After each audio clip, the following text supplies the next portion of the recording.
morning, or depending when you're watching this, good afternoon, good evening, or good night. My name's Ross, and as always told out of Voice of Radio.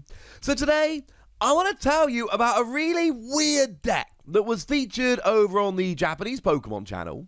And it's one that I had not thought about. It was not on my radar. And I'm just going to go ahead and assume that it probably wasn't on your radar either. It uses cards we don't always necessarily use very often, and I am all in. This looks amazing. So let's start off with Butterfree. I love Butterfree. Now, what Butterfree does, it comes in quite nicely here with an attack for a single colorless energy that lets you search your deck for up to 3 basic energy cards and attach them to your Pokemon in any way that you like. That is good. Single energy, colorless energy, and you just get free energy onto the field. I'm not usually a fan of attacks which accelerate energy and then just leave you in the active to take a hit, but I am going to make an exception here because you're attaching the energy to other Pokemon and it's a single prize Pokemon and you're swapping 1 energy for free, so that sounds good to me. The thing is, that is not the whole story with Butterfree. Because Butterfree is still a Stage 2. Stage 2s are still awkward. No, ladies and gentlemen, we need a way to get Butterfree out more consistently, more reliably. Well, might I introduce you, or hopefully reintroduce you, to the Caterpie from Rebel Clash, with the ability Adaptive Evolution.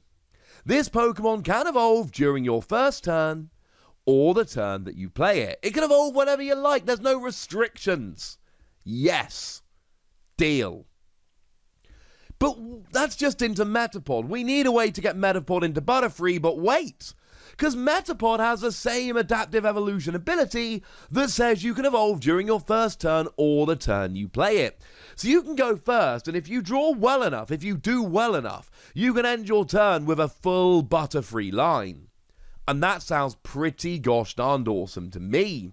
And then, of course, you can use Quick Ball and Evolution Incense and Great Ball and Pokemon Communication. It's going to take some playing around with.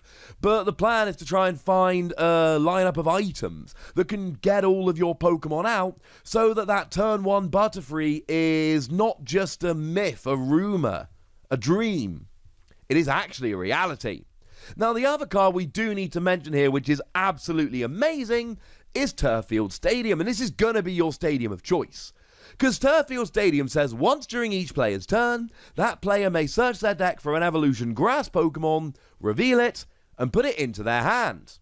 And then they shuffle their deck. Because, you know, why would you not shuffle your deck? It'd be rude not to. So the point here is that now you've also got Turffield Stadium, so you should only need to draw into or search either Metapod or Butterfree, and then Turffield Stadium can get the other one for you. Boom, turn 1 Butterfree. And the theory here is we are trying to take Pokemon and strategies which are too slow, too awkward, frankly not that viable, and make them viable. We are trying to turn them from, mate, that's not going to work, to, oh, that's janky and I love it. Because if it was perfect, everyone would already be playing it. So, I love getting Butterfree, and the theory is turn 1 Butterfree going second, or turn 1 Butterfree going first and then use it going second, doesn't really matter. But then the question becomes, well, alright then, but what are we accelerating the energy to? Where's the energy going? And the answer is the legendary birds. Yeah, that's right. Moltres and Zapdos and Articuno. This is the card which is going to go ahead and make Butterfree great. You see, it's got a lot going for it. I mean, firstly, 300 HP is huge. Although, do please remember, it's got a weakness to Lightning, and Lightning does see play right now. But for 4 energy, it does 210 damage. Now, to be fair, 210 damage is pretty good. It's not amazing. It's pretty good. And that will take out a lot of Pokemon. It will take out a lot of Pokemon V as well. You're not hitting for weakness as a colorless Pokemon trio, call it what you will, but it's still a nice attack. But what we're really building to here is Sky Legends GX. Because what you do for 1 colorless energy is you shuffle this Pokemon and all cards attached to it into your deck. You've got 300 HP. there's not that many Pokemon that are going to get a one-hit KO. Sure, Centiskorch can get a one-hit KO, but this isn't something they're just going to magically do nice and easily. They do 40 damage plus 40 more for each energy attached to it, so they're going to need 7 energy on there to do 320, 8 times 4, or 8 times 40, and then they'll get the KO. It's not that easy to get 7 energy on a Centiskorch that quickly. But something like an Eternatus, they're just not getting a KO. Now, sure, they can muck around with Galarian Zigzagoon, and if they can get 3 extra damage, then they can, but that's an awkward thing to try and do. Something like a Zacian, even after you're boosting its damage using Arcus and Alga and Palkia, you're still only doing 260, you're not getting a KO. So the theory here very simply is your opponent hits and you go, ha ha ha ha! But no, seriously mate, I'm just shuffling myself into my deck and I'm good. It's a GX attack, it's once per game, you can't use it too much.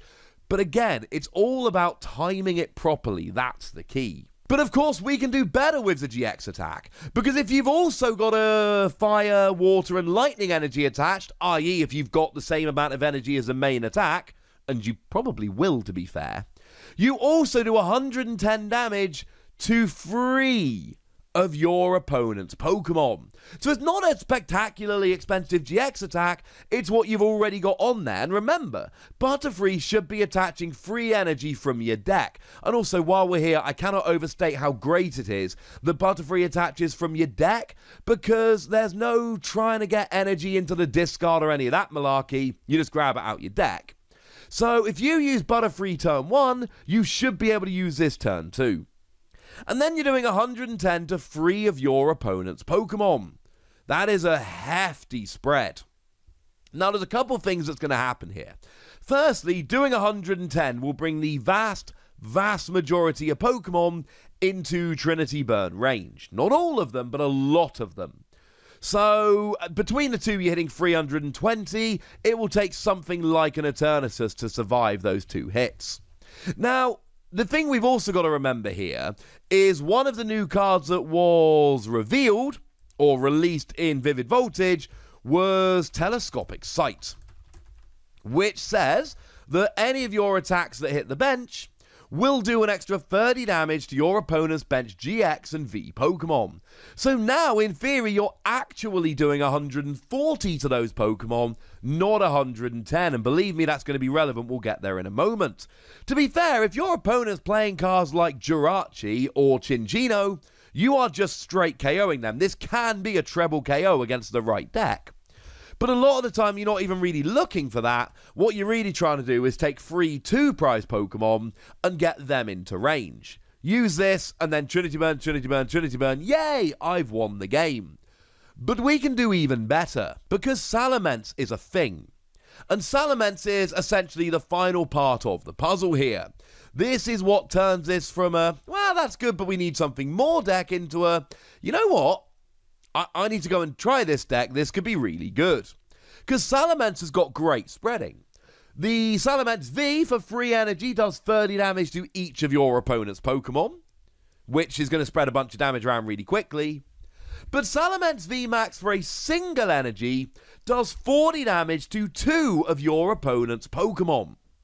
Now this is going to be crucial, because a lot of the time, after having gotten the energy onto the birds using Butterfree, you're not really going to want to use Salamence. It's also worth pointing out that if your opponent has to KO Salamence V Max and the birds to win the game, they have KO'd Butterfree for nothing. And if they don't KO, you've got a retreat cost of 1 and you've attached 1 energy to it, so just retreat it, you'll be fine. But my point here is that the single energy attack here can do 40 damage. But remember, the goal is that we've already done 140 to free bench Pokemon using Moltres and Zapdos and Articuno.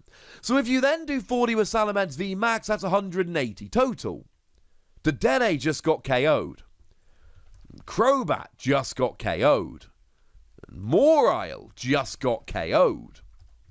You're actually getting a sneaky large amount of Pokemon here. And this is awesome. You attack once with Butterfree, once with Moltres and Zapdos and Articuno, and then twice with Salamence, and that's it, you've won the game. 4 attacks and the game is over. That is kind of ridiculous.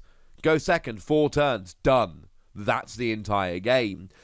You can play the birds with welder, of course, though the energy is awkward, because if you welder, that's the fire and the colourless. Turn 1, you attach a water or lightning, and then turn 2, you welder and attach the other, and you are good to go. The problem is you need to be playing a mixture of fire, water, and lightning, and then you need to get 2 fire, 1 water, 1 lightning in your hand all at the same time. It's a little bit awkward. Energy Spinner will help, but what you really want to do is go first to get 1 energy on, and then turn 2, you get the other energy and you're off.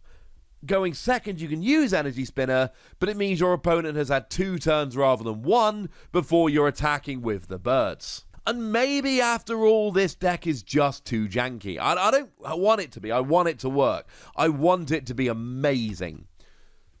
There is definitely something to look out for here. There is definitely a little bit of potential here, and it's one that you should absolutely have in mind. Maybe it's too janky, maybe it's too awkward, but the fact of the matter is, this should be taking multiple KOs. And the other thing is, because you're kind of taking 2 prizes then 4 or something along those lines, it means you're less vulnerable to something like Reset Stamp, because you can potentially take your final 4 prizes all in one go, and that's kind of hilarious and lovely.